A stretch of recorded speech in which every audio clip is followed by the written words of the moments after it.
이 고린도 전서를 보면요. 1장 여러분이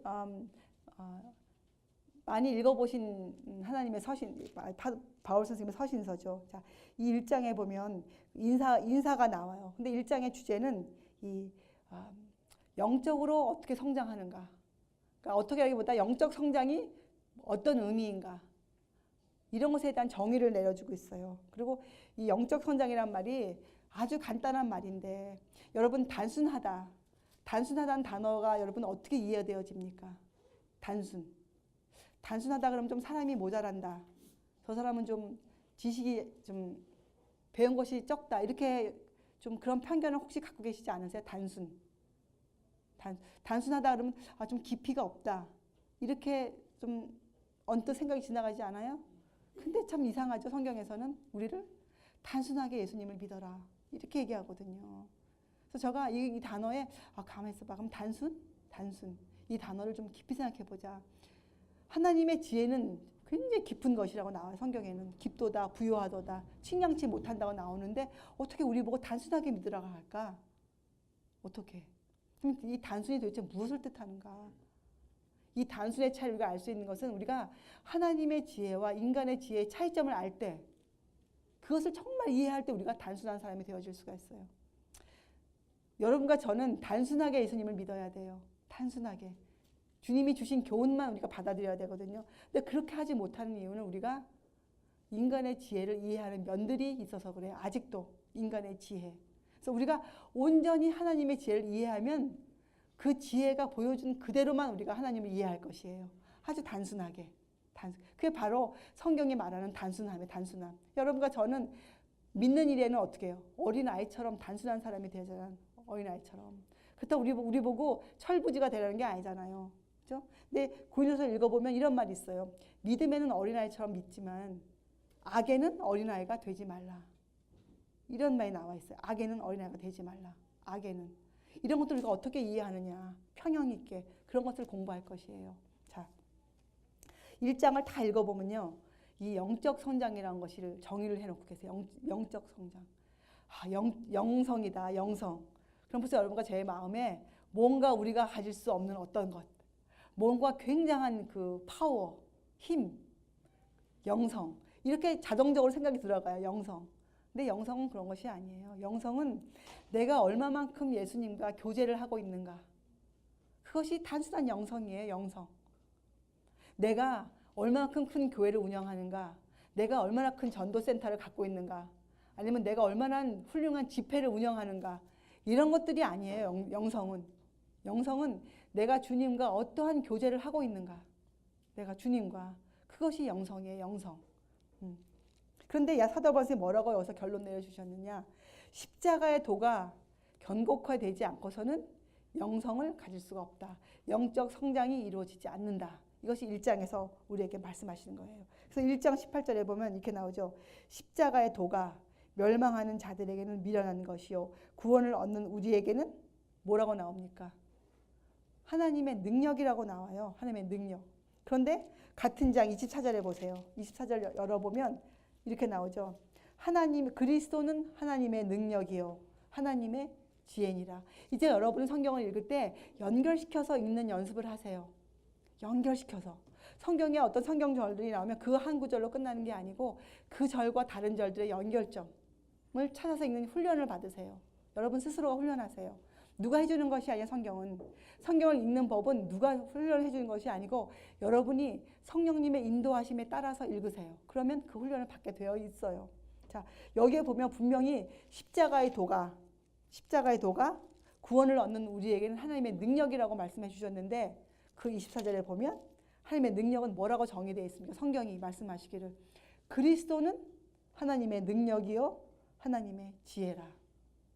이렇게 나와 있어요. 그러면 여러분이 하나님의 능력을 받고 싶으시면 어떻게 하면 되겠어요? 그리스도를 아시면 돼요. 여러분이 지혜로운 자가 되고 싶다. 그러면 어떻게 하면 됩니까? 그리스도를 알면 돼요.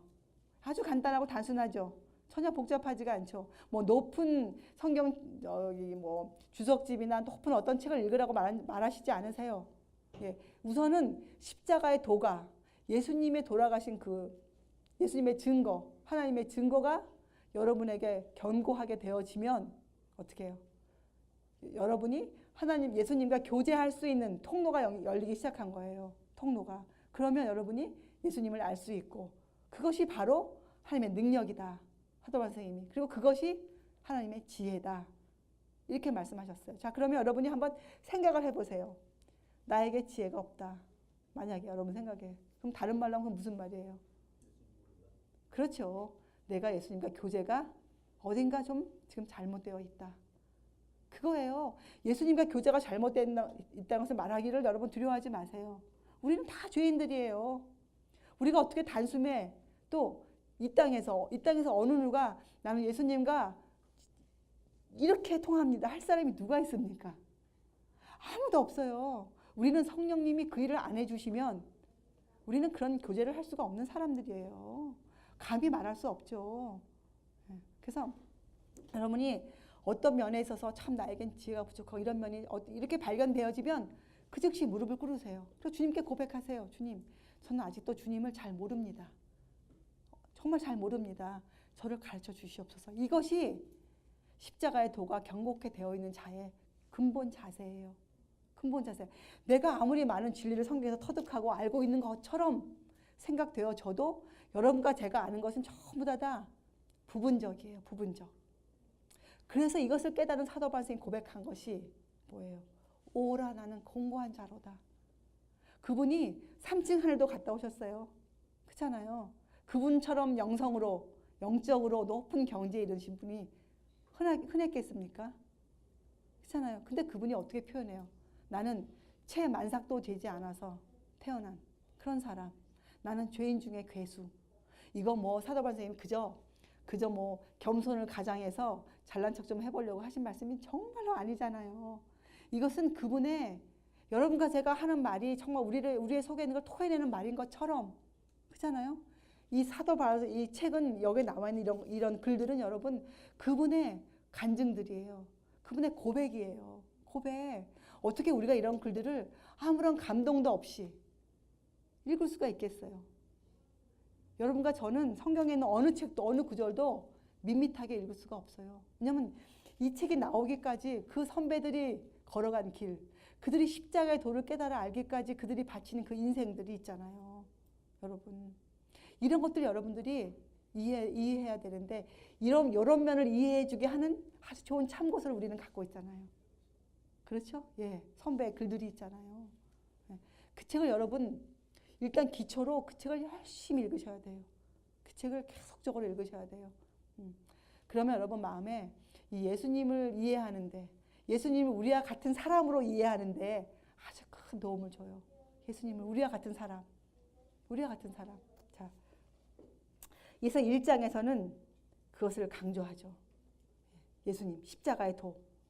또 이것은 뭐 받는 사람이 정해져 있습니까? 여기에 대한 부르심을 받는 자가 정해져 있어요? 아니죠. 여기에 보면 유대인이나 헬라인이나 차이가 없어요. 여기 왜 유대인과 헬라인만 나왔는가? 그 당시 사도 바울 당시에 세계라고 부르는 곳에 있는 사람이 유대인 아니면 헬라인이었어요. 그래서 이 말은 모든 사람을 전 세계의 모든 사람을 뜻하는 말이죠. 예. 세계에 있는 모든 사람은 하나님의 바치고 있잖아요. 이런 부르심을 받을 특권을 갖고 있는 사람들이에요. 특권을. 자, 그래서 사도 바울 선생님이 이것을 설명한 거예요. 자, 그러면서 어떻게 우리한테 얘기하십니까? 이런 하나님의 지혜, 능력, 그리스도 이런 것들이 우리에게 어떻게 되어져야 된다? 우리에게 어떻게 되어야 된다? 우리에게 지혜가 되어야 되고 우리에게 의로움으로 다가와야 되고 또 거룩함이 되어야 되고 우리의 구속함이 되어야 된다. 이렇게 설명했는데 이 말이 또 어려운 말이 아니죠. 자, 예수님이 우리의 지혜, 이건 이해하셨죠? 그리스도를 아는 것이 하나님의 지혜니까 우리가 이해했습니다. 자, 의로움. 예수님이 여러분과 저의 의로움이십니까? 성경에 의롭다는 단어가 나오면 여러분과 저의 머릿속은 누구에게로 달려가야 돼요? 예수 그리스도. 모든 문제가 해결돼요. 성경을 읽을 때 의롭다는 단어가 나오잖아요. 의롭다. 문맥이 이해 안 된다. 그럼 그 자리에다가 예수 그리스도를 딱 갖다 집어넣으세요. 그럼 다 이해가 돼요. 예수 그리스도. 왜냐하면 예수 그리스도 여러분과 저에게 의로움으로 다가와야 돼요. 자, 성경에 보면 에레미야서에 뭐라고 나옵니까? 그 이름은 여호와, 예수님의 이름을 여호와 우리의 의라. 예수님 이름이 의예요. 의. 또 그 성, 같은 책 에레미야서에 그 성, 예루살렘 성은 여호와 우리의 의라. 이렇게 알려주세요. 고린도 후서에 보면요. 5장 21절에 보면 5장 20절 중요한 절이에요. 5장 21절에 고린도 후서 하나님이 죄를 알지도 못하신 자로 우리를 대신하여 죄를 삼으신 것은 우리로 하여금 저의 안에서 하나님의 뭐가 되신다고요? 의가 되게 하려 하심이라. 예수님은 의세요. 의. 예수님이 십자가에 돌아가신 이유가 뭡니까? 우리의 죄를 속해 주신 것으로 끝나셨어요? 아니에요. 우리의 죄를 속하고 어떻게 해요? 우리에게 의를 주시기 위해 하신 것이에요. 그래서 십자가는 죄와 의가 해결된 곳이에요. 십자가는. 또 성경 말로 하면 십자가는 하나님의 공의와 자비가 이루어진 곳이죠. 십자가는. 그래서 이 십자가의 도를 그렇게 이해하는 것이 우리한테 굉장히 기초예요. 기초. 견고한 기초돌이에요. 이것을 이해하는 것. 십자가의 도. 십자가는 우리에게 죄를 속해 주신 것으로만 끝난 게 아니죠. 성경 말씀에 의하면. 하나님이 예수님을 죄를 알지도 고린도 후서의 말씀에 따르면 죄를 알지도 못하시는 하나님을 우리로 대신하여 죄로 삼으신 이유가 뭐라? 하나님의 의가 되게 하시기 위해서 하셨다. 이렇게 설명해 주어 있어요. 그래서 십자가는 그 안에서 용서가 이루어지고 회복이 이루어진 곳이에요. 회복. 우리가 하나님께로 갈 수 있는 길이 열린 곳이죠. 예수님이 뭐라 하셨어요? 내가 길이요, 진리요, 생명이라. 그래서 예수님이 길이고 진리고 생명이신 거예요. 십자가가 그 길을 열어주셨기 때문에 예전에 구약 백성이 갖고 있던 성소가 왜 그렇게 중요한 것이었나? 성소 제도가 왜 그렇게 신앙에 중요한 그들의 핵심이었는가? 왜였겠어요? 그 성소가 무엇을 보여준 것입니까? 십자가의 도를 보여준 것이 성소예요. 성소. 십자가의 도.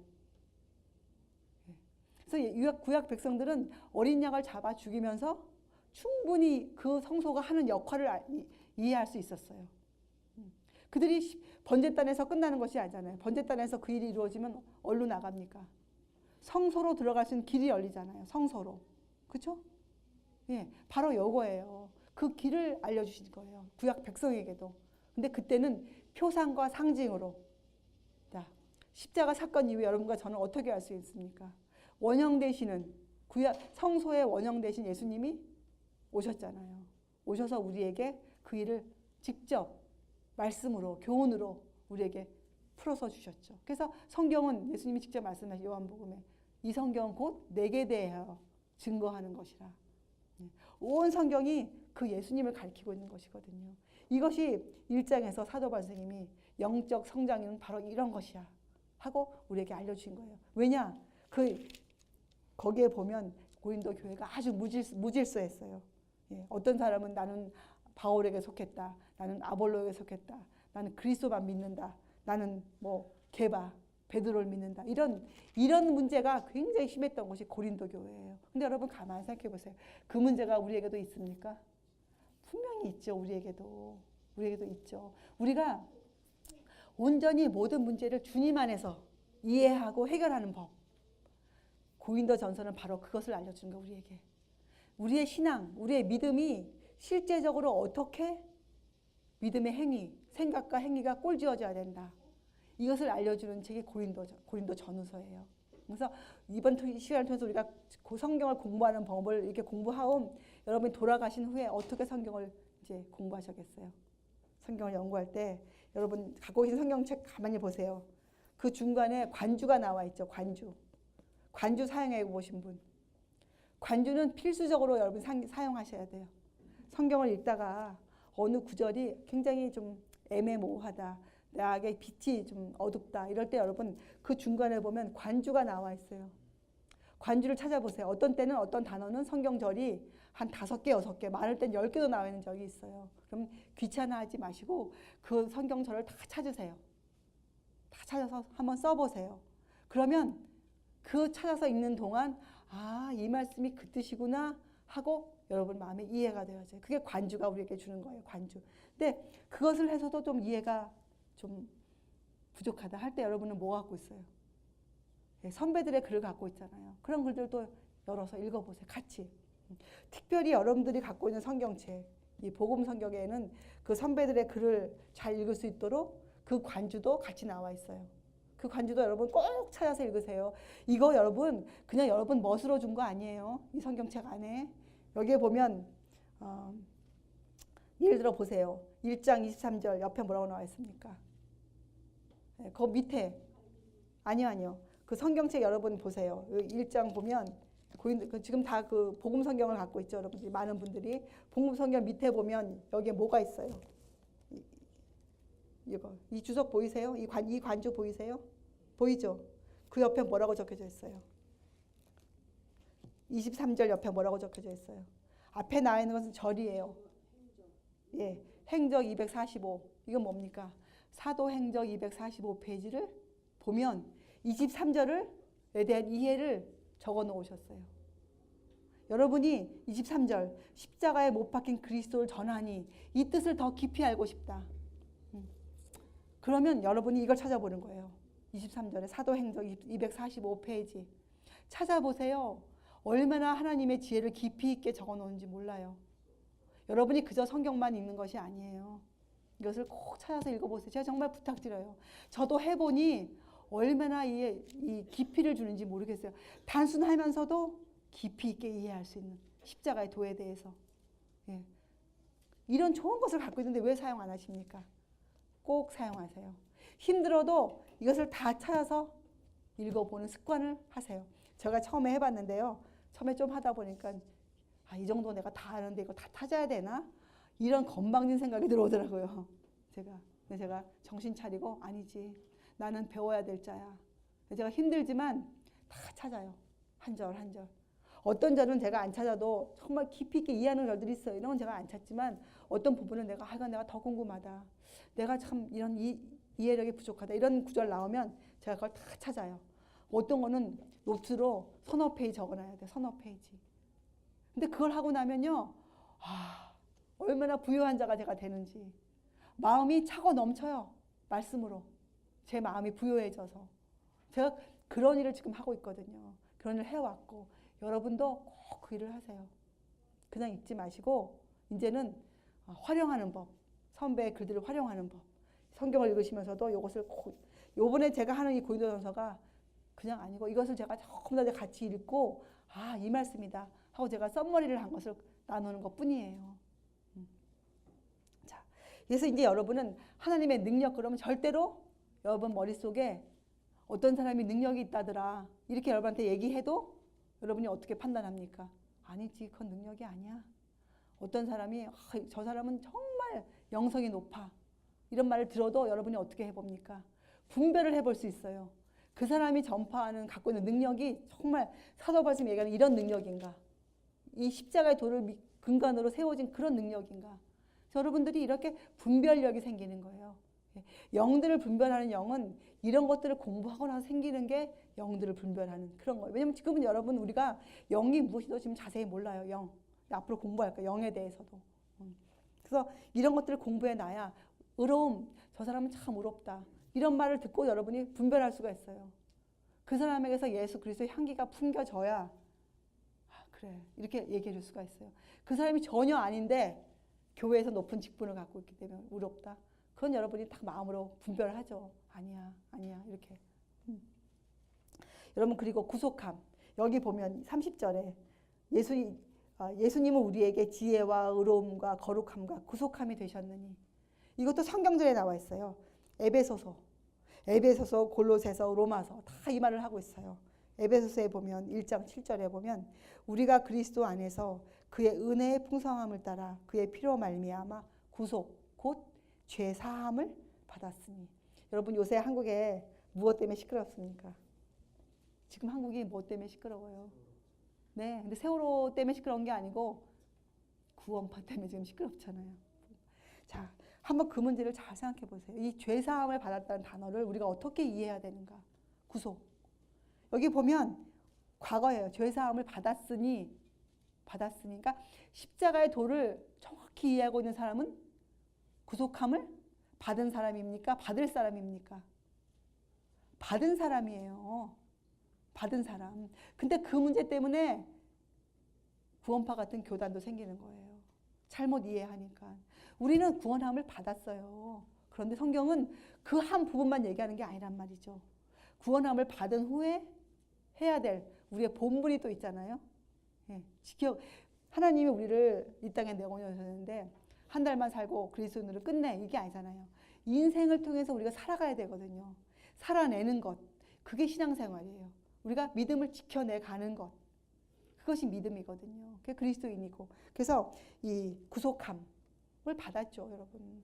그리고 여러분이 이 죄사함에 대해서 이런 확신이 있어야 우리가 십자가의 도 앞에서 우리가 참 정말 연약한 죄인이지만 우리가 그 감사함이 생겨요. 진정한 감사함. 하나님께 불평이 없는 감사함. 죄사함에 대한 그 이해가 있어야 돼요. 죄사함, 구속함. 하나님, 예수님이 여러분에게 구속함으로 다 십자가를 쳐다보면 여러분 마음에 지혜, 예? 또 의로움, 거룩함, 경건함, 구속함 이런 것에 대한 이해가 확실하게 원칙으로 자리 잡아야 돼요. 그게 십자가의 도기 때문에 그래요. 십자가의 도. 십자가의 도. 아주 중요한 것이죠. 그러니까 이런 것들을 여러분이 다 우리가 지금 이 시간에 하지 않아요. 이렇게 하고 넘어가면 여러분이 돌아가서 성경 절들을 다 찾고 관주에 나와 있는 것들. 제가 그렇게 했어요.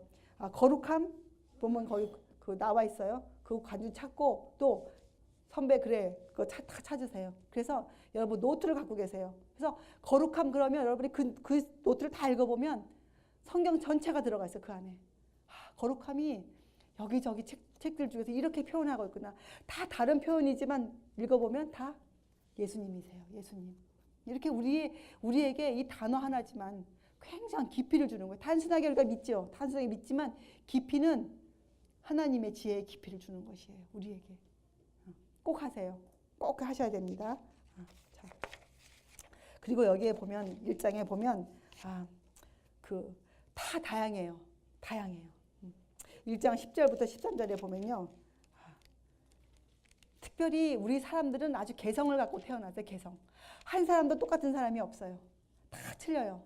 다 틀려. 그런데 하나님은 그 안에서 무엇을 이루어내십니까? 예수님을 통해서. 조화. 다 틀린데 조화를 이루어내요.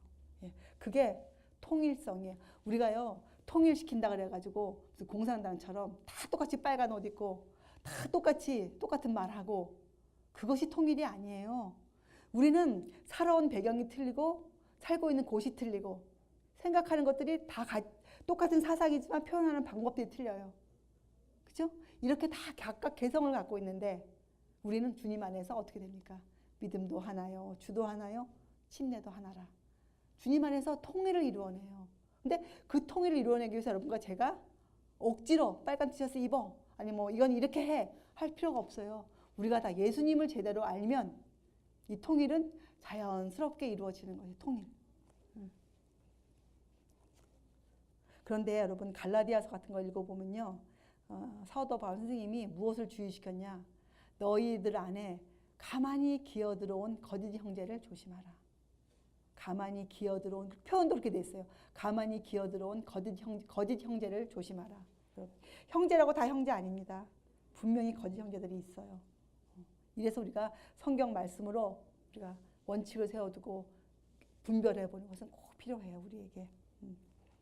그래서 여러분 1장에서는 하나님이 예수님이 여러분과 여러분의 기초돌로 어떻게 지혜가 되시고 의로움이 되시고 이거 완성된 목표 같잖아요. 아니에요. 성경은 분명히 그것이 견고한 기초돌이라고 말해요. 기초돌. 여러분 기초돌이 언제 필요합니까? 기초돌이 언제 필요해요? 집을 지을 때 필요하잖아요. 여러분과 제가 신앙생활을 시작할 때 이것이 되어야 돼요. 예수님이 여러분과 저에게 지혜가 되셔야 되고 의로움이 되셔야 되고 거룩함이 되셔야 되고 구속함이 되셔야 돼요. 다른 말로 하면 되셔야 되는 건 뭐냐? 거기에 대한 이해가 우리에게 충분히 있어야 되는 거예요. 충분히. 예수님에 대해서. 자, 그리고 마지막 절까지 읽어보면요. 이제 우리가 30절 했지만 결국은 하나님은 사람들을 판단하실 때 하나님의 자가 따로 있어요. 하나님은 사람들이 사람을 평가하는 것처럼 절대로 평가하시지 않으세요. 어떤 사람은 우리가 보기에 연약하고 약해 보이지만 하나님은 그 사람에게 세상에서 네가 가장 강한 사람이야. 이렇게 충분히 말씀하실 수 있는 분이세요. 왜냐하면 하나님의 평가 기준은 우리가 갖고 있는 기준과 완전히 틀리죠.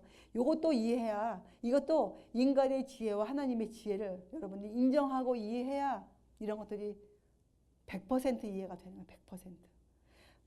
예수님이 여러분에게 지혜와 의로움과 거룩함과 구속함으로 100% 이해가 되어져야 돼요. 거기에 1%도 모자라거나 흔들리면 절대로 기초돌이 아닙니다. 흔들려요. 집이 흔들려요. 집이. 그렇죠? 견고한 기초돌이 돼요. 견고한 기초돌. 그래서 사도 바울이 뭐라고 얘기합니까? 너희가 자랑할 수 없다. 아무 육체라도 자랑할 수가 없다. 예. 고린도후서에 보면 이 자랑도 여러분 찾아보세요. 찾아보면 고린도후서에 정확히 나와 있고 에레미야서 9장에 또 나와 있어요. 에레미야 9장에. 우리는 자랑할 것이 이게 하나가 딱 한 가지뿐이 없어요. 자랑할 것이 아무것도 없는 것이 아니에요. 할 것이 있다고 나와요. 어떻게? 주 안에서 자랑하라. 주 안에서. 주님이 우리에게 베푸신 것들 자랑해야죠. 감사해야죠. 여러분 자랑을 왜 합니까? 여러분 자랑하는 이런 것들은 여러분이 단어가 나오면 생각하세요. 여러분 자랑 왜 해요? 자랑. 여러분 자랑 왜 합니까?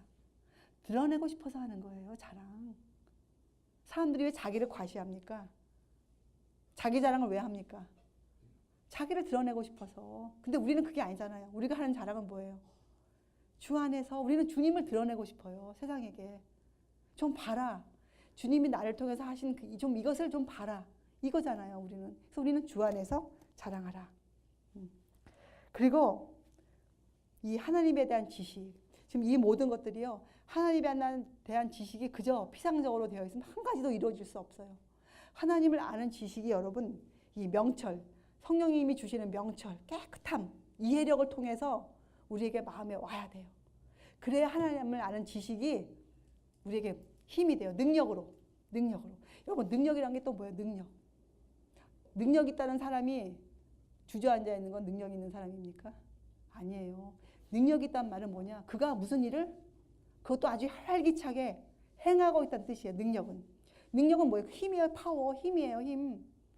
능력 있는 그리스도인은 능력자가 되거든요. 그렇잖아요. 예수님을 받으니까. 그러면 무슨 일이 생깁니까? 복음을 위해서, 주님을 위해서 쉬지 않고 우리가 어떻게 돼요? 예, 주님을 위해서 우리가 봉사할 수 있는 사람이 돼요. 봉사할 수 있는 사람. 주님을 위해서. 그게 능력 있는 사람, 능력. 그래서 우리는 하나님에 대한 지식이 그것을 우리가 그것을 자랑하려면 주 안에서 자랑한다는 뜻은 그거거든요. 하나님 내게 베푸신 그런 것들을 우리가 자랑하려면 하나님의 아는 지식이 어떻게 돼야 돼요? 내 속에 들어가서 성령님의 인도하심으로 그것이 확고하게 자리 잡고 거기에서 어떻게 해요? 성령님의 은혜가 역사가 일어나야죠. 성령님의 역사가.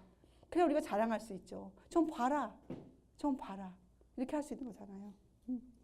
그래서 하나님을 안다는 것은 단순한 이론적 이해를 초월해가는 것이에요. 하나님을 안다는 것은 그저 내가 성경 구절 알고 있고 내가 선배의 책을 다 읽었고 내가 뭐 재림 교리를 다 알고 있고 이것이 아니에요. 하나님을 내가 안다는 것은 아주 경험적이에요. 교제. 내가 주님 안에서 내가 주님을 압니다. 내가 주님의 마음을 알고 있습니다. 이런 고백이 나와야 돼. 주님, 난 주님을 알고 있습니다.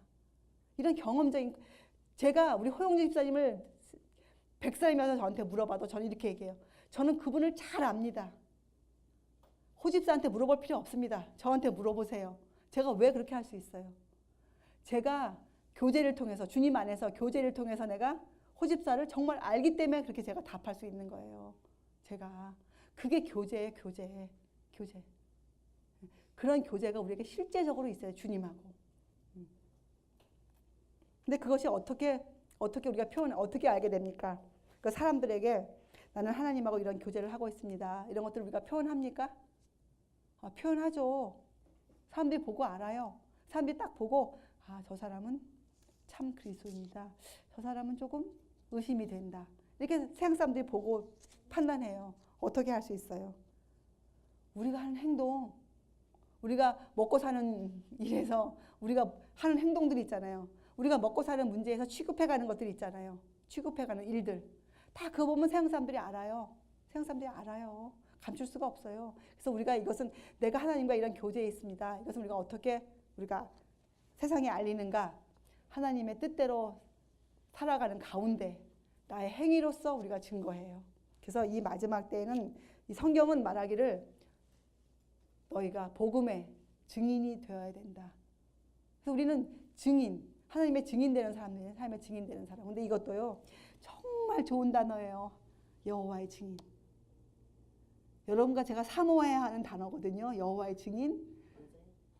그런데 세상에서 종교계에서 얼마나 이 단어를 남용하고 오용시켰으면 사람들이 여호와의 증인 소리만 들으면 뭐라고 반응합니까? 이단이야. 잘못됐어. 교제하지 마. 듣지 마. 정말 그렇잖아요. 근데 사실은 여호와의 증인이라는 단어는 여러분과 제가 사모해야 되는 단어예요. 그 단어는 이런 이해가 여러분과 저에 있어야 돼요. 이것이 고린도전서 1장이 갖고 있는 아주 그 내용들이에요. 얼마나 많은 걸 담고 있습니까? 이 1장이. 첫째 뭐라고요? 영적 성장이 이런 것이다. 영적 성장은 예수님과의 교제로만 이루어진다.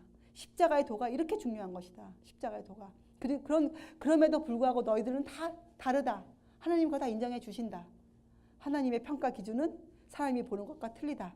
사람이 약하다고 하는 것을 하나님이 절대로 약하다고 하지 않으신다.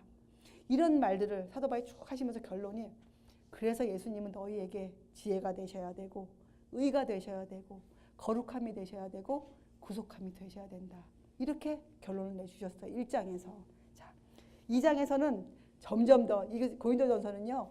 이 1장에서 시작한 것을 점점점 깊이 가는 거예요. 그래서 고린도전서에 보면 12장에 은사가 나와 있고 13장에 사랑이 나와 있어요. 고린도전서 13장에 사랑이 그냥 나와 있는 게 아니에요. 사랑장이 왜 고린도전서 13장으로 되어 있는가? 사랑. 모든 것이 우리가 지금부터 배우는 모든 것의 근원이 무엇입니까? 사랑이기 때문에 그래요. 사랑. 하나님의 사랑.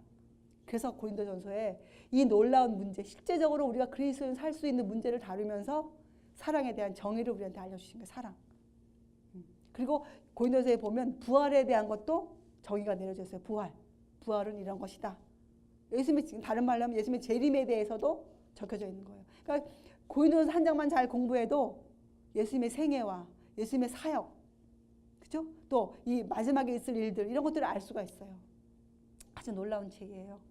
자, 그것이 1장이었어요. 자, 2장은 어떤 걸로 사도 바울 선생님이 전개해 나가느냐? 자, 2장 5절에 보세요. 너희 믿음이 사람의 지혜에 있지 아니하고 다만 하나님의 능력에 있게 하려 하였노라. 자, 이렇게 나오죠. 1장에서 여러분이 하나님의 능력을 제대로 이해하지 못하면 여러분이 이 말씀을 이해할 수가 없지요. 당연히. 그렇잖아요. 여러분 하나님의 능력 그럼 여러분 머릿속에 나오죠. 그건 뭐예요? 어떤 예수 그리스도. 하나님의 능력 예수 그리스도. 자, 그렇게 여러분이 이해해야 돼요. 근데 그 전 4절에 보면 사도 바울이 고백하기를, 그러니까 사도 바울이죠. 내 말과 내 전도함이 지혜에 권하는 말로 하지 아니하고 다만 성령의 나타남과 능력으로 하여 이렇게 표현되어 있어요. 그러니까 여러분과 저도 앞으로 무슨 말을 하든지 우리가 또 전도 사업을 하든지 우리가 무엇을 목적으로 해야 된다고 해서 말씀하시는 거예요. 성령의 나타남과 그 능력에만 우리가 의존하는 것이에요. 성령의 나타남과 그 능력. 다른 것은 전부 다 이것을 이루어가는 하나의 과정일 뿐이에요. 궁극적인 목적은 우리가 해야 될 일은 성령님의 역사, 성령님의 능력, 이것만을 우리가 의존하고 우리 일을 해라. 이렇게 사도 바울 선생님이 우리한테 권면하시는 거죠. 그런데 2장 1절에 보면 아주 두렵다고 표현되어 있어요. 2장 1절과 2절과 3절에 보세요. 사도 바울이 이렇게 표현되어 있어요. 내가 너희 가운데 거할 때에 약하며 두려워하며 힘이 떨었노라. 여러분 이 구절을 어떻게 이해하시겠어요? 여러분 솔직히 말씀하세요. 이런 구절 읽을 때 어떻게 이해하셨냐고요? 좀 힘들으셨나? 이 정도잖아요. 아니에요. 사도 바울은 십자가의 도를 전파하면서 그가 이렇게 고백했어요. 나는 약하고 나는 두려워하고 나는 힘이 떨고 있다. 나는. 그럼 여러분과 저도 지금 어떻게 해야 됩니까? 우리의 약함 때문에, 그렇죠? 우리의 부족함 때문에 우리 두려워해야 돼요. 그리고 우리 하나님 앞에 심히 떨고 있어야 돼요. 심히 떠는 자가 말로 함부로 말할까요? 하나님께 만홀히 대할까요? 이거 우리의 자세예요. 약하며 두려워하며 떨어노라. 이렇게 겸손한 자가 되어야 된다. 겸손함. 자, 사도 바울은 그렇게 하면서 믿음을 5절에 우리가 아까 읽었지만 믿음을 얘기하거든. 믿음. 자, 우리의 믿음은 하나님의 능력을 붙잡을 수 있는 믿음이 돼야 돼요. 우리의 믿음. 우리의 선배가 있죠. 여러분 떠오르지 않아요? 하나님의 능력을 붙잡은 선배. 누굽니까?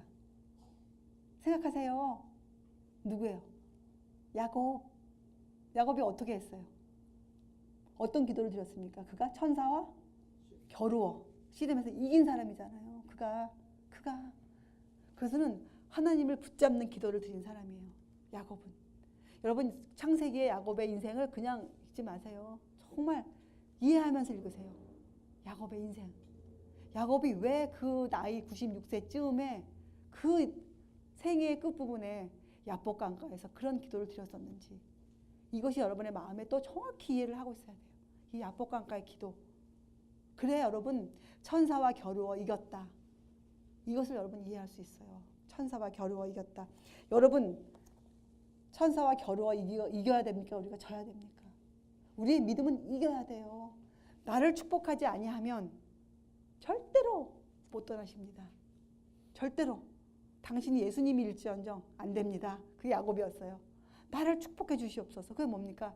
야곱은 그 필요성을 100% 이해하고 정말 나는 필요합니다 하고 그 사람은 그렇게 붙잡은 거예요. 우리가 왜 끈질긴 기도를 하지 않는가? 여러분과 제가 왜 무릎이 닳도록 기도하지 않는가? 이런 거 여러분 스스로 답하세요. 이유가 뭡니까? 네? 필요성을 100% 느끼고 있지 않기 때문에 그래요. 나는 예수님 없으면 죽습니다. 여기에 대한 이해가 아직도 우리는 100%가 아니기 때문이에요. 그래서 우리는 두려워 떨어야 돼요. 주님 앞에서. 이런 약한 우리를 예수님이 만져서 어떻게 해요? 우리를 좀 변화시켜 주셔서, 그렇잖아요? 우리를 좀 그렇게 해주셔야 돼요. 그 능력 외에는 우리는 이 일을 할 수가 없어요. 우리는. 그 말을 사도 바울이 고백을 곁들여서 하는 거죠. 그래서 우리는요, 하나님 앞에서 우리 자신을 아는 사람, 우리 위치를 아는 사람, 우리 위치가 어디에 속해 있는지 아는 사람. 예, 여러분과 제가 아무리 놀라운 진리를 재림에 대해서 예언을 다니엘서 요한계시록 통해서 예언을 다 알고 있어도 여러분과 저의 위치가 뭡니까? 여러분과 저의 위치가 어디예요? 예, 심히 두려워하며 떨며 그 위치가 여러분과 저의 위치예요. 우리는. 그걸 우리가 그래 여러분과 제가 정말 겸손한 사람이 돼요. 여러분 앞에, 제 앞에 아무것도 모르는 사람이 와서 앉아 있어서 여러분과 그분과 대화를 나눌 때 어떻게 그분을 취급하느냐, 이거 굉장히 중요한 문제거든요. 성경에 보면 작은 소자에게 물 한 것을 준 것을 예수님이 어떻게 칭찬하셨습니까? 바로 나에게 한 것이다. 이렇게 하셨어요. 예수님이. 우리 앞에 앉아있는 작은 사람, 이 진리를 전혀 모르는 사람, 우리가 볼 때 절대로 구원받을 수 없다고 생각되어지는 사람이 앉아있다 하더라도 여러분이 어떻게 그분을 취급해야 됩니까? 여러분 심히 두려워하며 떨며 그분에게 십자가의 도를 전파해야 돼요. 이거는 겸손을 가장하는 게 아니고 이것은 정말 겸손해질 수뿐이 없어요. 내가 하나님 앞에 내 위치를 알고 있기 때문에 우리가 그러한 마음으로 우리가 임해야 돼요. 그러한 마음으로 영혼들을 우리가 접촉해야 돼요. 그런 마음으로 형제와 자매를 서로 취급해줘야 돼요. 그런 마음으로. 그래서 여러분과 저는 우리의 자아는 주님 안에 꼭 여러분이 갖다 줘야 돼요. 주님께 드려야 돼요. 주님께. 여러분과 저는 자아가 없어요. 세상에서 자아가 없는 사람을 뭐라고 부릅니까? 세상에서 자아가 없으면 뭐라고 불러요? 바보. 네, 줏대가 없는 사람. 바보죠, 바보. 여러분과 저는 정말 바보예요.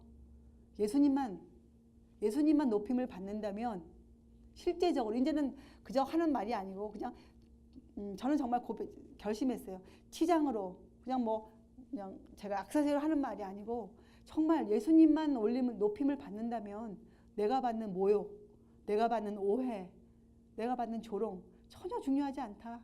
그건 정말 중요하지 않다. 우리 예수님만 그 사람에게 전해질 수 있다면 그런 결심을 제가 정말 실질로 했어요. 그래서 여러분 기억하세요. 사도 바울의 말씀.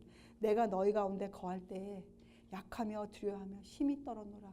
사도 바울이 고린도에 왜 갔고 왜 편지를 씁니까? 나 바울이야. 나를 좀 알아줘. 그거예요? 아니잖아요. 예수님을 알리기 위해서 있었잖아요. 그런데 그가 고백하기를 내가 너희 가운데 있을 때 약하며 두려워하며 힘이 떨어노라. 여러분과 저의 기본 자세예요. 기본 자세. 그리고 이 시대에 하는 우리 복음 전도 사업, 또 여러분 생애 가운데 절대적으로 나타나야 되는 것은 성령의 나타남과 그 능력이에요. 이것도 여러분 이해하세요. 성령님이 나타나시면 어떠한 일이 생깁니까? 성경을 여러분 한 곳을 읽지만 여러 가지를 다 여러분이 이해하셔야 돼요. 자, 성령이 나타나면 어떠한 일이 벌어집니까? 죽은 자가 살아납니까? 아니면 병자가 암 환자가 낫습니까? 아니 실제적으로 아니면 갑자기 교회에 1000명이 몰려옵니까? 아니면 내가 굉장한 설교를 하게 됩니까? 여러분이 하시는 거 한번 다 대보세요. 실제적으로 성령이 나타나면 어떠한 일이 벌어집니까? 네, 맞아요. 예. 성경에서는 성령님의 역사가 나타나면 세 가지가 나온다 그래요. 죄가 드러나고, 그죠? 죄가 드러나고 그 다음에 의가 나타나고 심판을 나타나요. 요 세 가지.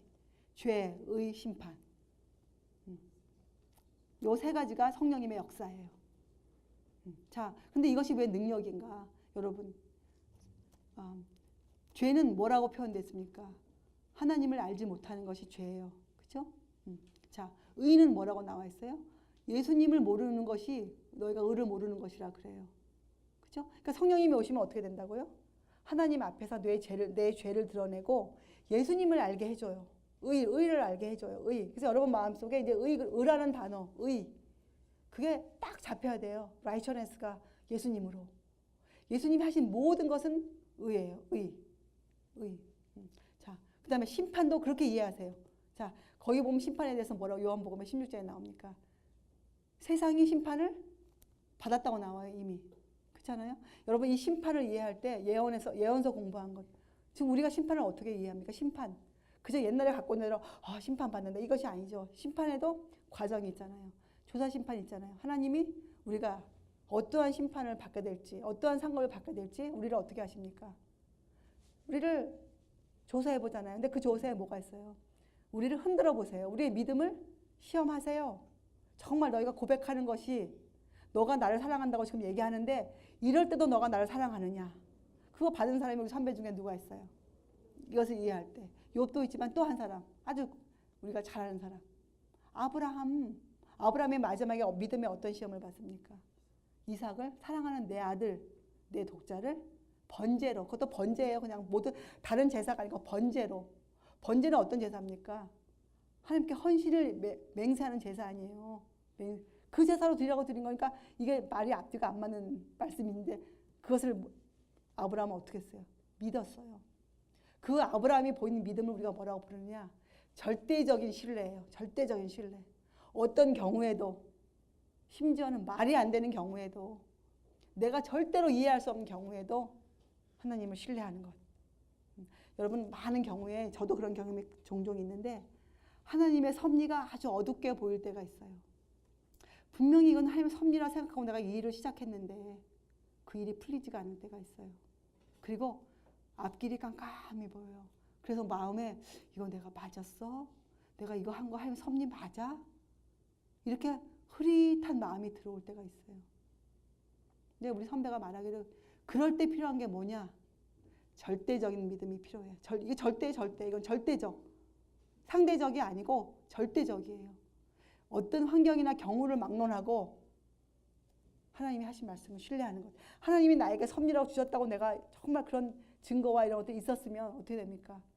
섭리가 아닌 것처럼 우리에게 유혹을 뿌려놔도 우리를 흔들어도 우리가 어떻게 해요? 내가 손해를 볼지라도 내가 조롱을 당할지라도 그 일에 내가 충실한 것. 성실히 그 일을 끝내는 것. 이런 것이 필요하다는 것이 사도 바울이 말씀하시는 믿음이에요. 고린도서 2장에서. 그리고 바로 이것을 사도 바울이 깨달아 하신 거예요. 사도 바울을 한번 생각해 보세요. 그에 대해서 한번 생각해 보세요, 여러분. 그가 어떠한 사람이었나? 그는 집안도 좋고 그가 돈도 있고. 사도 바울 선생님 결혼했습니다. 그럼 우리가 어떻게 알 수 있냐? 과거에 결혼했다는 사람이에요. 우리가 어떻게 알 수 있냐면 그가 사내들인 회원이었다고 나오죠. 사도행전에. 근데 그 유다율법을 공부해 보면 사내들인 회원이 되려면 자격들이 있는데 그 중에 하나가 꼭 결혼을 한 사람이어야만 돼요. 그래서 우리가 성경에 그런 글이 없지만 우리가 충분히 말할 수 있어요. 사도 바울은 결혼의 경험이 있던 사람이었다. 그가. 자, 사도 바울은 뭘 이해? 그리고 사도 바울은요, 이 구약에 대해서 아주 능통한 율법 학자였어요. 그가 어디서 공부했다고요? 가말리엘. 그 당시 가장 그 이름 있는 선생님 밑에서 그가 공부한 아주 머리가 좋은 우수한 사람이었어요. 그리고 그가 예수님을 알고 나서도 어디까지 갔다 온 사람이었습니까? 3층 하늘을 그가 보고 온 사람이에요. 근데 그 3층 하늘이라는 얘기가 여기에 전혀 안 나오죠. 사도 바울 서신서에 보면. 왜냐하면 그거는 사람을 구원하는데 전혀 유익을 주지 못하는 문제이기 때문에 사도 바울 선생님이 그건 꺼내지도 않았어요. 꺼내지도 않았어요. 어떤 것은 여러분 어떤 면에서 진리 여러분이 깨달은 어떤 점은 전혀 얘기할 필요가 없는 것도 있어요. 어떤 것들은 어떤 사람에게는 이런 것들을 우리가 이제 분간해내는 게 지혜예요, 지혜. 그래서 사도 바울의 경험은 바로 무엇이었냐면 예수님을 알게 되기 시작한 거예요. 그 다메섹 선상에서 그 사건으로 이 사도 바울 선생님은 비로소 이 영적 성장의 길을 걷기 시작한 거죠. 뭐냐? 예수님을 경험적으로 저분이 나의 구세주시구나. 내 죄가 바로 이것이었구나. 사도 바울은 죄에 대해서 벌써 다 이미 마스터했다고 생각한 사람이었거든요. 그가 과거에는. 근데 그가 다메섹에서 예수님을 만나면서 이 죄 문제, 의 문제, 심판에 대해서 다른 말로 하면 성령의 역사가 사도 바울을 통해서 나타났던 거예요. 성령의 역사가. 자, 여러분과 제 안에 여러분이 마음에 이렇게 분별하세요. 저는 그렇게 해요. 내 마음에 내가 갖고 있는 죄에 대해서 내가 정말 통회하는 마음이다. 그건 뭡니까? 내 안에 성령의 역사가 일어나고 있다는 증거예요. 그죠? 내가 예수님을 전하고 싶다. 근데 정말 이 복음 전도사업 너무 하고 싶다. 이건 뭡니까? 내 안에 예수님의 의가 나에게 그런 거룩한 충동을 주는 것들이거든요. 그러니까 나는 성령의 역사를 지금 맛보고 있는 사람이에요. 또 여러분들이 예언서를 통해서 하나님의 심판에 대해서 이해하고 있다. 이거 성령의 역사가 아니면 성경에서는 죄를 알지도 못하고 의를 알지도 못하고 심판에 대해서 알 수 없다는 것이에요. 네.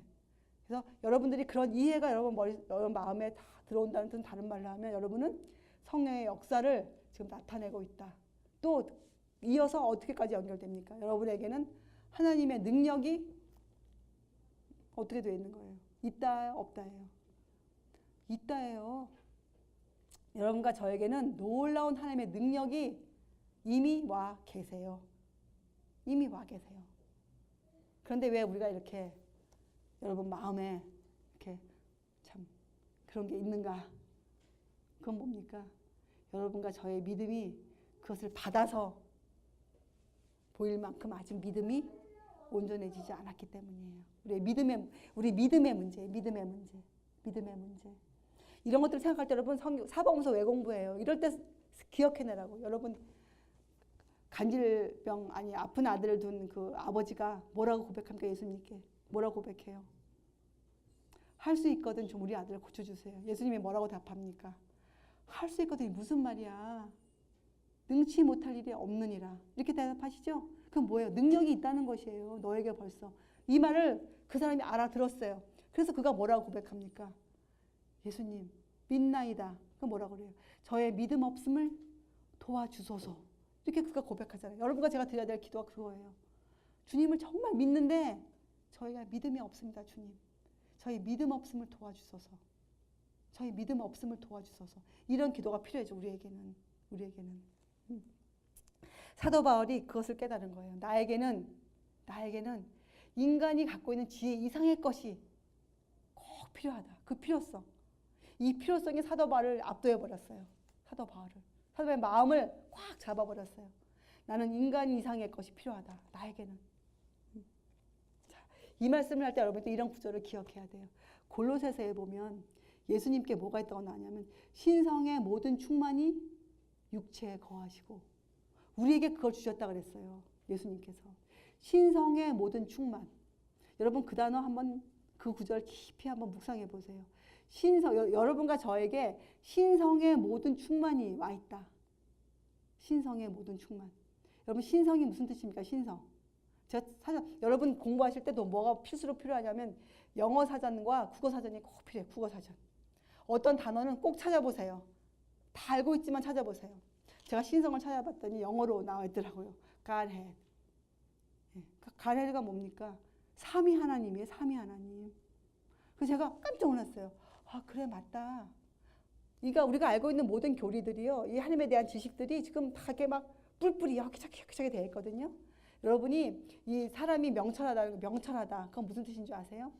지혜는 여러분이 그 예배 설교 들으신 게 있을 거예요. 지혜란 것은요, 지식이 먼저 와야 돼. 지식. 그리고 그 지식이 이 명철함으로 잘 닦여져야 비로소 지혜가 와요. 지혜. 지식이 없는데 절대로 지혜는 오지 않아요. 지혜는. 지식이 먼저 필요해요. 그래서 하나님을 아는 지식을 먼저 배우는 게 먼저 해야죠. 자, 그런데 명철함은 어떻게 오느냐? 명철하는 거는 성령님이 주시는 거예요. 우리의 이해를 깨끗하게 해주시는 것. 사람이 못하죠. 내가 그걸 갖고 있지 않는데 어떻게 내가 그것을 깨끗하게 이해합니까? 절대로 우리가 지식을 공부하는 건 우리가 하지만 그것을 깨끗하게 이해하는 것은 우리가 하는 게 아니에요.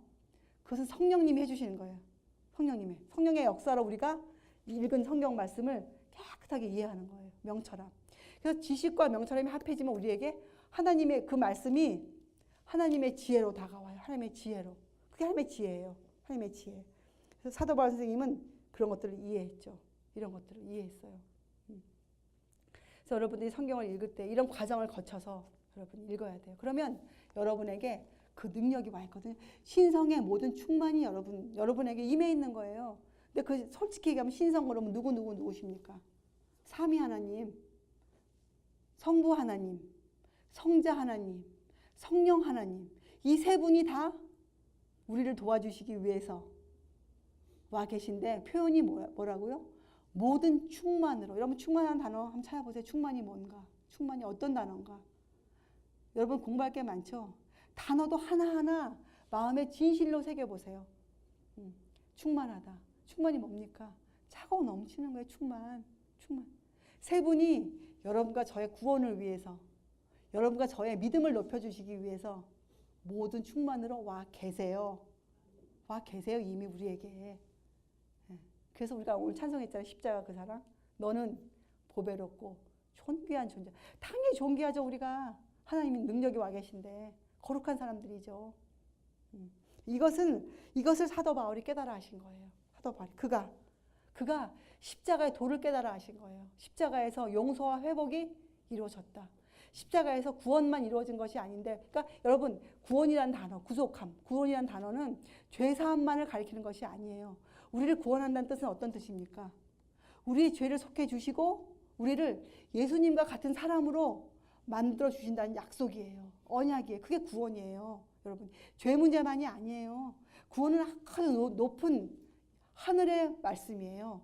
우리가 구원받는다는 뜻은 우리 죄 문제만 해결되는 게 아니고 우리에게 예수님과 같은 그런 품성이 꼴지어지는 것이에요.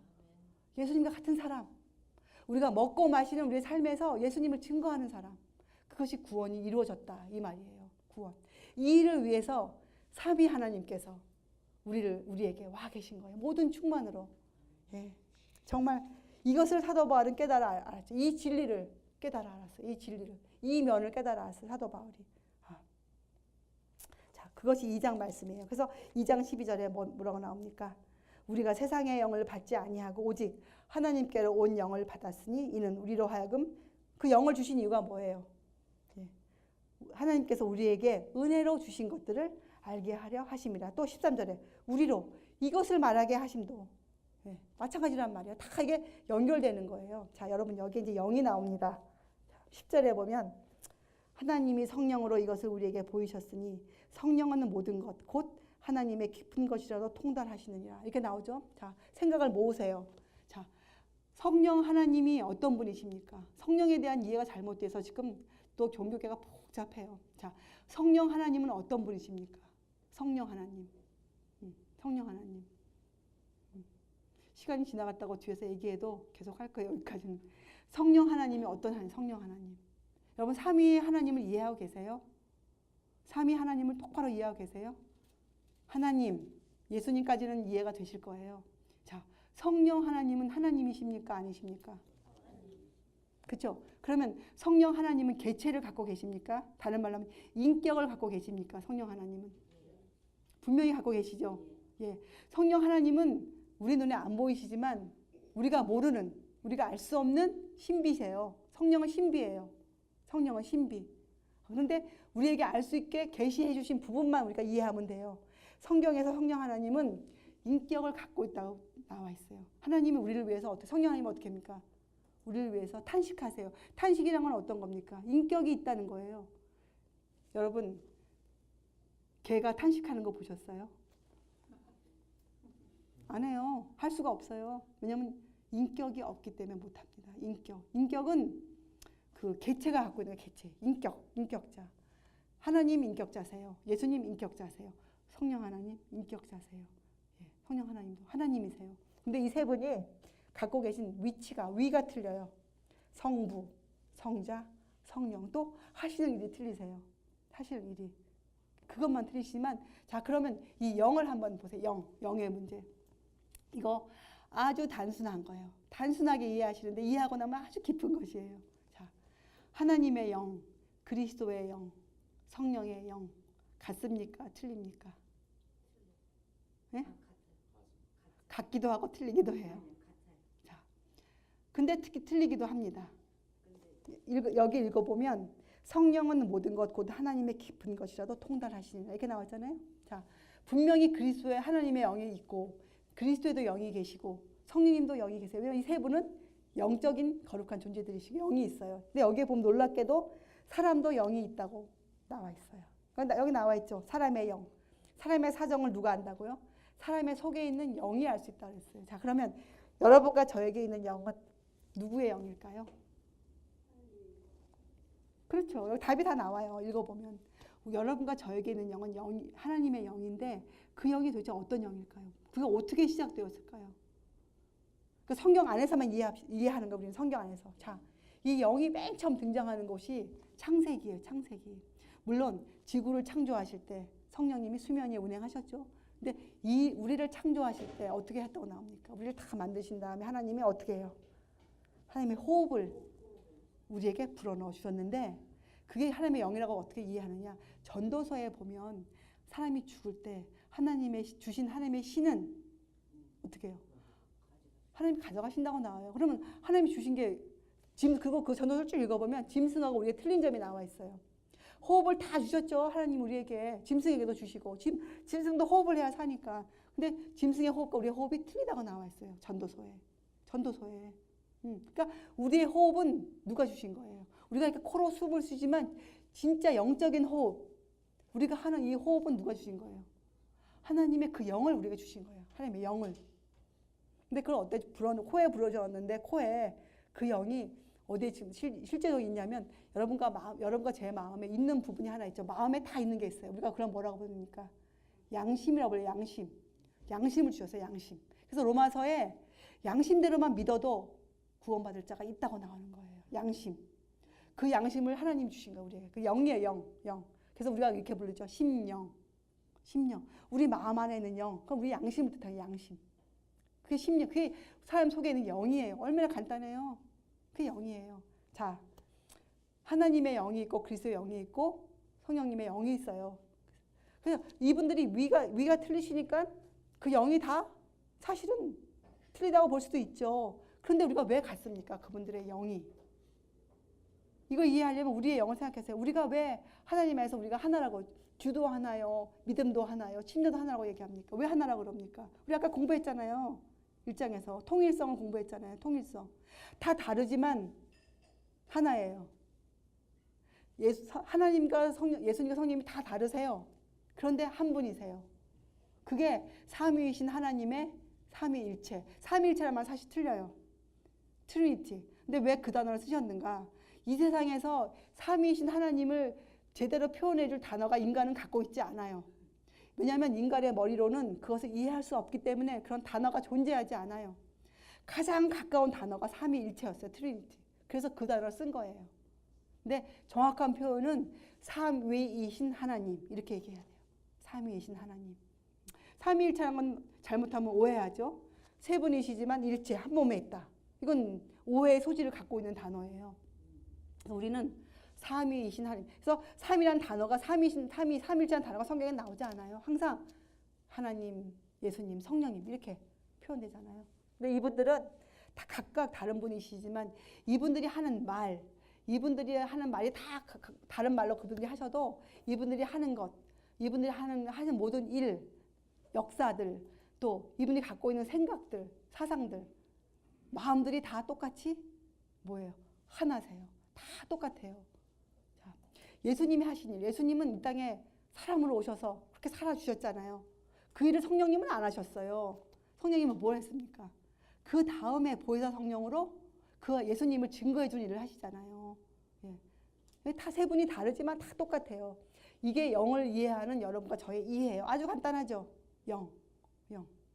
예? 여기 나잖아요. 성령은 하나님의 영도 다 통달하세요. 왜냐하면 성령님의 역할이 무엇이냐? 그 영과 영을 통로로 연결시켜주는 거 일을 하는 분이 성령님이세요. 영과 영. 예. 우리의 양심에 있는 이 하나님의 영, 우리의 양심과 하나님의 영을 연결시켜주는 통로 역할을 하시는 분이 성령님이세요. 그러니까 우리가 성령님을 통하지 않고는 어떻게 해요? 그 일을 할 수가 없죠. 통로를 열 수가 없어요. 그 통로를 열어주시는 분이 성령님이시니까. 여기까지만 이해하면 돼요, 여러분과 저는. 왜냐하면 성경에서는 여기까지만 알려주기 때문에 하나님의 신비로 남겨주신 것들은 여러분과 제가 알려고 할 필요가 없어요. 성경을 통해서 계시해 주신 것. 또 여러분과 제가 계시를 받는 사람입니까? 하나님의 계시? 답이 뭐예요? 계시를 받는 사람이에요? 아니에요? 예스예요. 우리는 하나님의 계시를 받는 자들이 어떻게? 성경을 통해서 하나님이 성경 안에 계시해 놓으신 것들을 우리가 성령님의 역사로 우리가 이해하게 되는 것. 계시를 받는 자들이에요. 계시를 받는 자. 여기에 대한 이해가 분명하면요. 대언의 영, 예언의 영을 이해하는데 아주 도움이 돼요. 전혀 예언 그거 특별한 사람이 받는 무슨 예언? 이렇게 안 돼요. 말씀에 있는 걸 받는 거예요. 말씀에 있는 것을. 자, 이것이 바로 2장에서 얘기하는 거예요. 자, 그런데 2장의 끝부분에 보세요, 여러분. 이 6을 또 설명한 다음에 2장의 16절에 보면 누가 주의 마음을 알겠느냐. 주의 마음. 자, 이걸로 미루어 보아서 우리 예수님에게 마음이 있으셨죠. 사람으로 사셨으니까. 자, 그럼 하나님께 마음이 있다는 말입니까? 예. 성령님도 마음이 갖고 계세요. 마음들이세요. 마음. 그래서 여러분 이 말 한 구절로 우리가 이걸 깨달아야 해요. 우리의 마음을 우리가 어떻게 이끌어가는가. 굉장히 중요한 문제예요. 이 마음이란 이 보이지 않는 곳인데 우리 가슴에 있는 이 마음 여러분 깊이 성경적으로 이해하고 있어야 돼요. 마음을 다스리는 방법. 그래서 사도 바울 선생님 깨달은 것을 이걸 안 거예요. 주의 마음을 우리가 어떻게 알 수 있는가? 주의 마음. 그런데 앞으로 쭉 나오지만 사도 바울 선생님 쭉 공부해 보면요, 주의 마음을 알 수 있는 방법을 적어 놓으셨어요. 우리가 주의 마음을 어떻게 합니까? 우리가 예수님의 마음을 어떻게 알아요?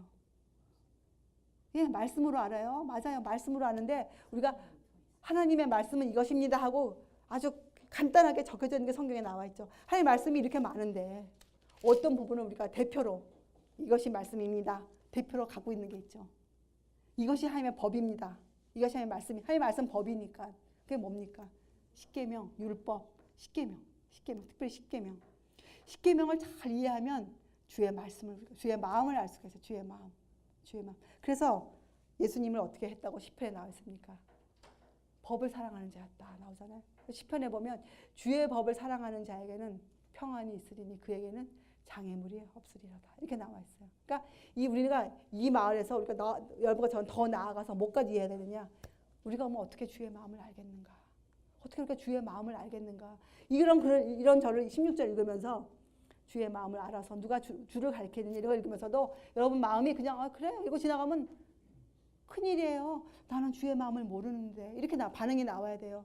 나는 주의 마음을 아직도 잘 모르는데 그럼 내가 이걸 어떻게 이해하지? 내가 뭐야 어떻게 이해해? 이렇게 돼야지. 거기 찾아보시면 16절 옆에 보세요. 뭐가 나옵니까? 16절 보면 책이 여러 권 나오죠. 예, 이 책을 다 찾아보시는 거예요. 그러면 우리가 이해할 수 있도록 설명해 놓았어요. 주의 마음에 대해서. 제가 지금 얘기하는 건 조금 더 그런 걸 읽고 지금 제가 하는데 이렇게 쓰였어요. 우리가 인간으로서 알고 깨달아야 할 원칙이 있다. 인간으로서 알고 깨달아야 할 원칙이 있다. 인간으로서. 이 원칙이 바로 뭡니까? 이것이 바로 하나님의 법이에요. 이게 십계명이에요. 그래서 십계명이 여러분과 저의 원칙이 되어야 하는 것이에요. 이걸 알아야 주의 마음을 알 수가 있어요. 이것을 알아야. 그런데 십계명도 여러분 이렇게 생각해야죠. 열째 계명만 아는 것으로 끝이 아니잖아요. 십계명을 정말로 이해하려면 여러분이 어떤 관점에서 십계명을 알아야 됩니까? 누구의 관점에서 십계명을 우리가 알아야 돼요?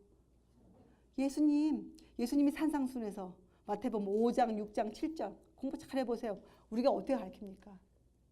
거기서 비판하는 것, 말하는 방법, 용서하는 방법 다 표현되어 있잖아요. 그래서 우리는 이 십계명을 어떻게 이해해야 되느냐? 이 산상수훈의 관점에서 이해해야 돼요. 이 산상수훈은 우리가 죄를 보이게 짓지 않아도 벌써 우리의 이미 생각 속에서 일어나는 일들도 죄라고 정의를 내리고 있어요. 이런 관점에서 십계명을 우리가 공부해야 돼요. 십계명을. 여러분과 저는 공부를 안 하면 죽어요. 호흡할 수가 없어요. 여러분과 저 이 안에서 하나님을 안다고 할 자가 없어요. 하나님의 그 높으신 부유함, 그 신비를 누가 감히 안다고 할 수 있겠어요? 그죠? 우리가 조금씩 알아가는 거. 이 일은 여러분과 제가 하늘 가서도 계속 공부해야 되는 숙제예요, 숙제. 자, 이것을 사도 바울은 이해했어요. 그래서 사도 바울이 고백한 거죠. 누가 주의 마음을 알아서 주를 가르치겠냐? 누가? 이런 이거죠. 누가 이렇게 다 알아서 좀 이 전도 사업을 할 수 있겠는가? 누가? 이런 마음의 고백이에요. 자, 이것이 고린도전서 2장을 통해 여러분들이 배워야 하는 것들이에요. 많죠? 네, 이거 2장이에요. 자, 사실 제 계획이 오늘 3장까지 하는 거예요. 계획이에요. 3장까지. 자, 3장은 여러분들이 집에 가서 공부하시는데 3장은 뭐가 또 나와? 이제 사도 바울이 1장에서는 영적 성장에 대해서 정의를 줬죠. 2장은 어떤 믿음이 믿음이다. 이렇게 믿음을 정의줬잖아요. 3장은 그런데 너희들이 왜 연약한가? 너희들이 왜 연약해? 왜 아직도 어린아이야? 왠데? 그것을 알려주세요. 우리가 결론을 제가 알려주면요. 우리가 왜 우리의 품성이 예수님처럼 닮아가는데 왜 우리가 잘 실패를 하는 줄 아세요? 3가지가 있어요. 3가지. 우리는 남을 오해를 쉽게 해요. 오해. 그리고 우리는 편견이 많아요. 편견. 그리고 우리는 이 명철함이 아주 부족해요. 명철함. 식별할 수가 없어요. 그래서 우리의 잘못을 우리는 알지 못해요. 근데 이것을 여러분이 어떤 말씀을 이해해야 되느냐. 히브리서에 보면 예수님을 이렇게 표현되어 있어요. 구세주로서. 그가 고난으로 순종함을 배워서 우리의 구세주가 되셨다고 나와 있어요. 여러분, 예수님도 구세주가 되는데 그냥 성령의 어떤 능력으로 그냥 난 구세주다 이렇게 되신 게 아니에요. 히브리서에 보면 그분이 고난으로 순종함을 배워서 구세주가 되셨어요. 예수님도 배우셨어요. 고난을 통해서. 그죠?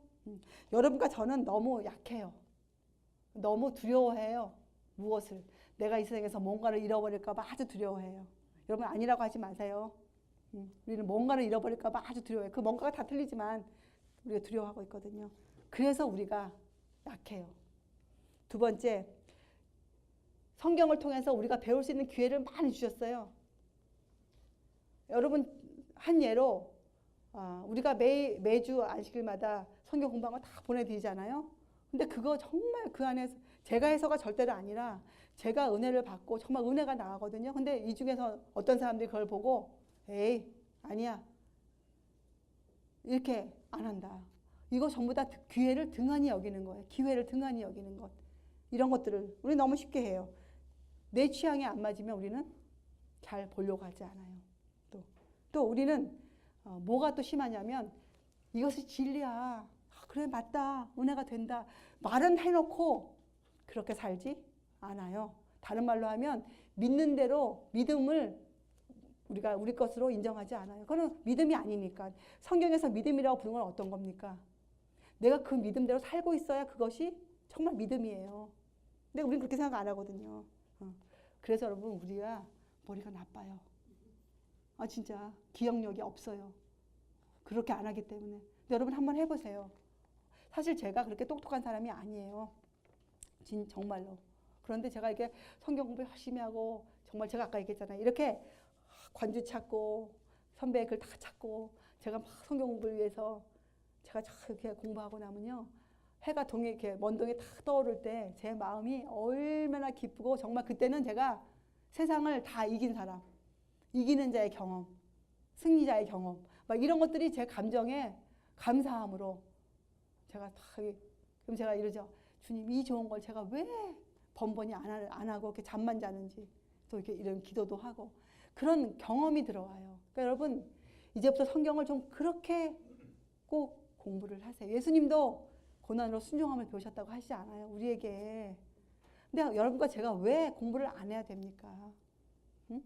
기회가 주어지는 모든 것을 사용하세요. 여러분 지금 여러분과 저는 하나님 앞에 나중에 쓸 때 핑계할 게 없어요.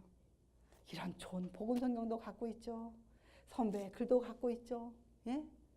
또 인터넷만 들어가면 알 수 있는 것들이 많죠. 너무 많아요. 모든 게. 몰랐습니다라고 말할 수가 없는 사람들이에요. 예? 그러니까 정말 여러분들 좀 하세요. 성경을 이렇게 연구해 보면 한 장 한 장이 얼마나 많은 그 복음의 진수를 들고 있는지 몰라요. 예. 자, 3장에서는 여러분 이런 것을 기억해 보세요. 3장 끝절에 보면 너희는 그리스도의 것이요 그리스도는 하나님의 것이니라.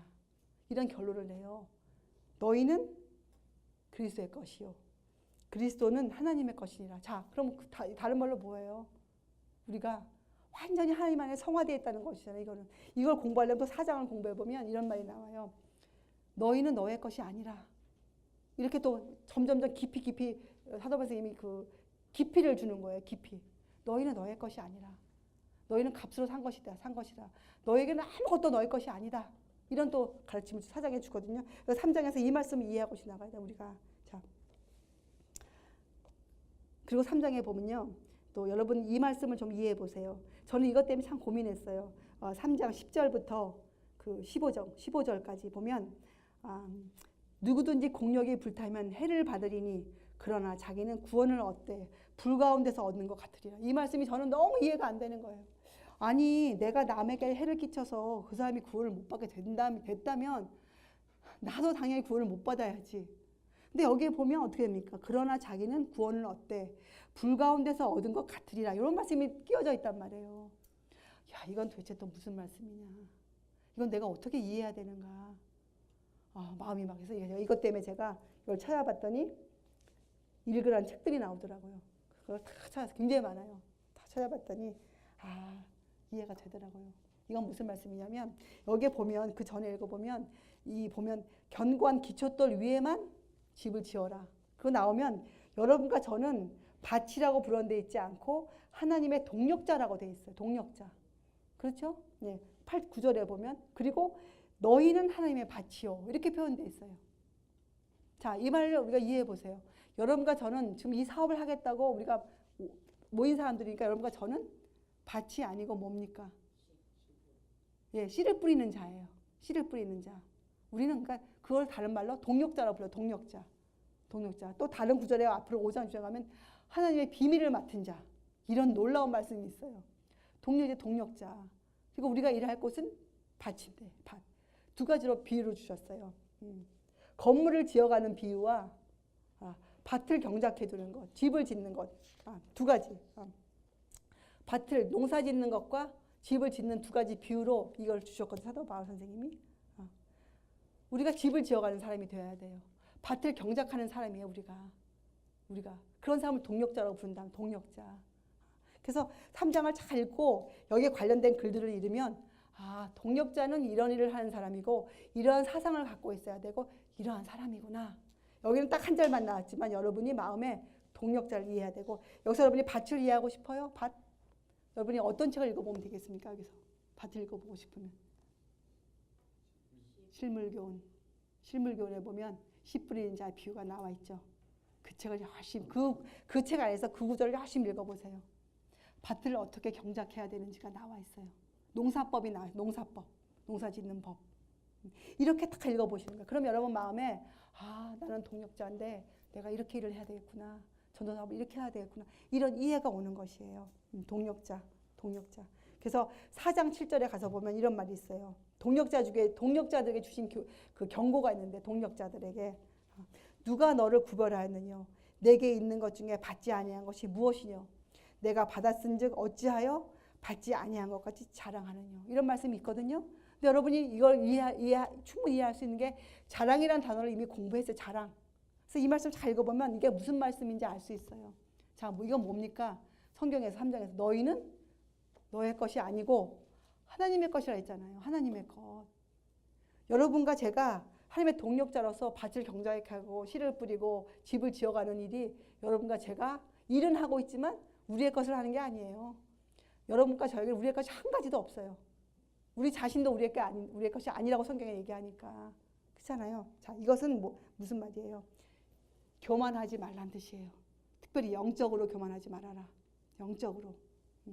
이런 교훈을 담고 있어요. 그래서 우리가 지금 공부한 거 있잖아요. 아까 그 말씀 만약에 이해 혹시 못하신다면 내가 남을 잘못 인도했는데 나는 불 가운데 구원을 받을 수 있다. 혹시 이 말씀을 잘못 생각해서 내가 조금 죄를 짓고 살아도 나는 구원 받을 수 있다는 뜻인가? 또 이렇게 이해하시면 안 돼요. 이건 무슨 뜻이냐면 견고한 기초돌 위에 집을 짓긴 지었어요. 근데 그 재료가 뭐였냐면 재료.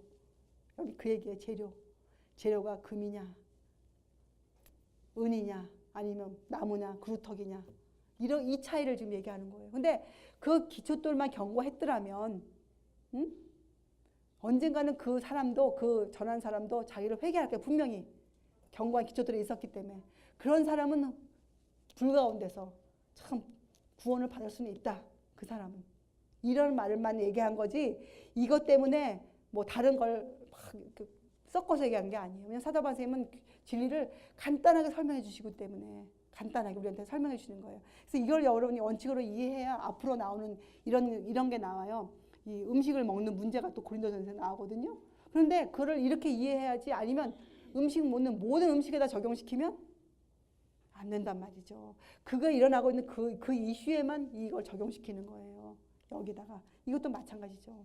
공력이 불타면 이 공력이 문제예요. 공력. 여러분과 제가 어떠한 믿음으로 밭을 경작하고 있는가, 어떠한 믿음으로 밭에 씨를 뿌리고 있는가가 진짜 중요해요. 다른 말로 하면 우리가 전도 사업을 미니스트리를 해가고 있는데 문제는 뭐에 있는가? 여러분과 제가 어떠한 믿음으로 이 일을 하고 있는가? 어떠한 믿음으로? 그때 주신 경고가 이거예요. 교만하지 마라. 교만하지 마라. 누가 너를 구별하였는데 누가? 이거예요. 여러분이 이것들을 다 짜 맞춰서 이해해 보시면 아주 은혜가 흘러요. 저는 너무너무 은혜를 받았어요. 이 고린도전서에서. 이 사업을 함에 있어서. 자, 이것이 3장에서 하시는 말씀인데 동력자에 대해서 제가 찾아보니까 정말 많아요. 정말 많은데 그건 여러분들이 찾아서 여러분들이 해야 될 일이니까 여러분들이 이해하시고 중요한 것은 여러분과 저에게는 금 같은 믿음이 필요해요. 여기 보면 금 같은 믿음. 여러분 금 같은 믿음은 왜 불이 안 탑니까? 그것도 한번 생각해 보세요. 왜 여기서 금으로 지은 집은 안 탄다고 나와 있을까? 안 탄단 말은 뭐예요? 영원히 존재한다는 뜻이에요. 영원히 존재한다.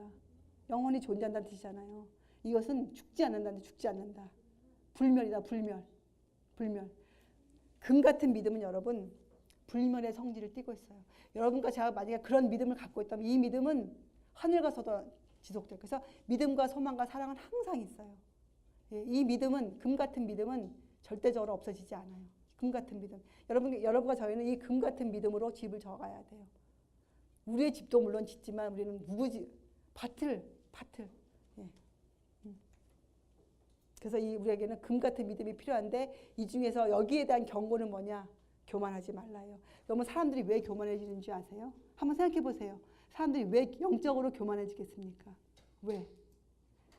사단이 왜 교만해졌습니까? 사단을 이해하면 되죠. 왜? 사단이. 내가 하나님과처럼 지혜롭다라고 생각한 게 시작이었어요. 자, 사람들이 성경 말씀 읽으면서 언젠가는 와, 내가 이렇게 높은 걸 알고 있구나. 내 지혜도 상당해. 그러지 말라 이거예요. 너희는 항상 약하고 두려워하며 떨어라. 절대로 교만하지 말아라. 여러분과 제가 교만하지 않기 위해서는 이 말씀 기억해야 돼요. 누가 너를 구별하였는데 누가 우리를? 누가? 그 말씀이에요. 그래서 우리한테는 금 같은 믿음이 정말 필요해요. 금 같은 믿음. 그리고 여러분 성경을 연구하실 때 이 신비에 속하는 문제들이 있어요. 창조, 우리 아까 공부한 성령, 영에 대한 문제 이런 것들은 깊이 들어가지 마세요. 이것은 깊이 알려고 주신 문제가 절대로 아니에요. 이것은 성경에서 보여주신 것만 이해하면 돼요. 성령에서. 아까 나왔잖아요. 성령에 대한 이해가 딱 나왔잖아요. 고린도전서에. 그렇게만 이해하면 돼요. 이것을 알려고 조금만 파면 금방 영적 교만으로 흘러가게 돼 있다는 것이 나는 아니야 할 사람이 없다는 것이에요. 아시겠죠? 자, 그리고 3장의 큰 주제는 뭐냐? 우리가 하나님의 것이 되는데 결국은 우리가 하나님의 것이로 되는데 어떻게 된다는 거예요? 두 가지 단어예요. 창조와 구속으로. 십자가도를 설명했잖아요. 십자가도. 우리가 하나님의 것이 되는데 두 가지 길을 통해서 돼요. 첫째, 우리가 창조함을 받아야죠. 하나님의 창조함. 두 번째, 뭐가 꼭 필요해요? 우리 여러분 제에게는 구속함. 구속. 십자가 도를 깨달아 아는 것. 그래서 우리는 하나님의 것이 되는데 3장의 주제는 1장과 2장에 한 걸 다 통틀어서 결론을 주시기를 창조와 구속으로 너희가 하나가 된다는 것을 꼭 명심해라. 우리가. 그러니까 다른 말로 하면 여러분과 저는 완전함이란 단어하고 아주 가까워져야 돼요. 완전하다. 완전하다. 아이고야 나는 완전하지 않아. 막 이렇게 할 필요가 없어요. 우리는 어떻게 됩니까? 우리의 영과 우리의 혼과 우리의 몸은 어떻게 돼야 돼요? 완전해져야 돼요. 완전함. 완전. 그것이 하나님 안에서 우리에게 하신 뜻이라고 했잖아요. 우리의 거룩함. 거룩함. 그리고 성경에 보면요. 이 완전함을 예수님의 완전함을 많이 알면 알수록 무엇이 보인다고 나와 있는지 아세요? 여러분과 저의 추함, 결점이 아주 자세한 것까지 보인다고 나와 있어요. 이 예로요. 어두운 방 안에 빛이 쫙 비치면 뭐가 보이는지 아세요? 예, 세세한 먼지들이 다 떠다녀요. 세세한 먼지들. 빛이 들어오면 여러분과 저 안에 추함이 완연히 드러나야 돼요. 그러니까 그 빛이 여러분을 비치도록 좀 여세요. 결점이 막 나오는데 아이고 나는 이런 결점 없어. 나는 아니야. 막 이렇게 하시지 마시고 주님 이런 사람이에요 제가 과거에 이렇게 제가 타락했었고 지금도 제가 이렇게 더러운 생각을 갖고 있고 주님이 다 보시니까 그렇게 고백하세요. 그게 영적 교만을 하지 않는 정말 우리가 약하고 심히 두려워 떠는 사람이잖아요. 이것이 3장까지의 얘기인데 여러분이 3장을 또 이해할 때 이것을 읽어보세요. 야고보서 2장. 2장은 믿음과 행위에 관한 글을 적어놨거든요. 여러분이 이런 걸 이해하고 야고보서 2장을 읽으면 무슨 야고보 선생님이 무슨 마음으로 그런 글을 써갔는지를 여러분 행위가 어떤 걸 의미하는지를 충분히 이해할 수가 있어요. 충분히. 여러분이 체험할 수가 있어요. 체험. 그 말의 뜻을 체험한 마음으로 체험이 되어져요. 이런 일들을 꼭 하세요. 꼭 하세요. 이거 다 읽어보면 알지만 사도바울 선생님이 이것은 본인이 하신 말씀이지만 이것은 주의 명령이에요. 이런 과정을 거치지 않으면 여러분과 제가 하나님을 알 수가 없습니다. 하나님을 알 수가 없어요. 그리고 여러분이 갖고 있는 성격의 결점들이 절대로 드러나지 않아요. 여러분의 교만함이 드러나지 않아요. 여러분 생각에 지혜라고 갖고 있는 것들을 버리지 않아요. 나는 아닌데 할 자가 없다는 것이 하나님의 말씀이세요. 제 말이 아니고. 그러니까 우리가 겸손한 마음으로 주의 말씀을 받고 여러분 이 성경을 이렇게 이제는 우리가 좀 더 차원을 높여서 그래서 단순한 진리를 어떻게 해요? 하나님의 그 깊고 부유하신 그 차원으로 우리가 이해할 수 있는 사람들 이런 사람들이 되게 바라십니다. 기도하시겠어요? 하나님 아버지 저희들이 부족하고 제가 아직도 인간적인 어떠한 것들을 갖고 있습니다. 저희가 이 육적인 몸을 벗어 던지고 멸하고 저희가 주의 온전하심을 입는 그런 사람들이 되게 하여 주시옵소서. 저희에게서 성령의 역사가 끊이지 않고 일어날 수 있도록 저희를 주장하여 주시옵소서. 저희가 주의 말씀이라면 저희가 무엇이라도 할 수 있는 그러한 사람이 되도록 그렇게 믿음에 강한 금 같은 믿음을 소유한 믿음의 용사가 될 수 있도록 주님 저희들 인도하여 주시옵소서. 감사드리오며 귀하신 예수님의 이름으로 아버지께 간절히 기도드리옵나이다. 아멘.